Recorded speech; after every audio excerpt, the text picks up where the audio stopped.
Hey there, Apple enthusiasts. Welcome back to our channel, where we break down tech tips to make your life easier. Today, we're diving into something straightforward yet super useful: how to add your Apple Card to Apple Pay on your Apple Watch. If you've got an Apple Card and an Apple Watch, this quick setup will let you make contactless payments right from your wrist. Talk about convenient.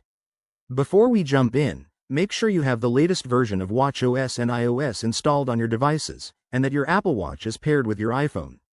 That way, everything runs smoothly without any hitches. Alright, let's get started with the steps. First, grab your iPhone and open the Wallet app.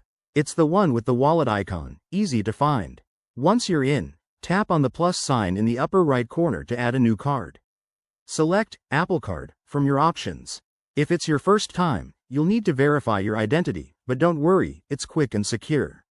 Next, follow the on-screen prompts to enter your Apple Card details. Apple makes this simple. Just scan the card or type in the info. After that, you'll get a verification code sent to your device. Enter it to confirm. Now, here's the fun part. Switch over to your Apple Watch. Open the Wallet app on your watch. It's right there on the home screen.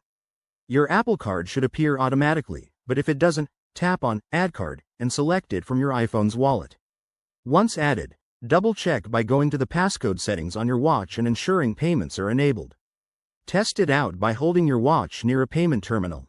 Boom, you're good to go. Remember, if you run into any issues, like the card not showing up, just restart your devices or check for updates. It usually fixes things right away. There you have it, folks. Adding your Apple Card to Apple Pay on your Apple Watch is a game changer for everyday transactions.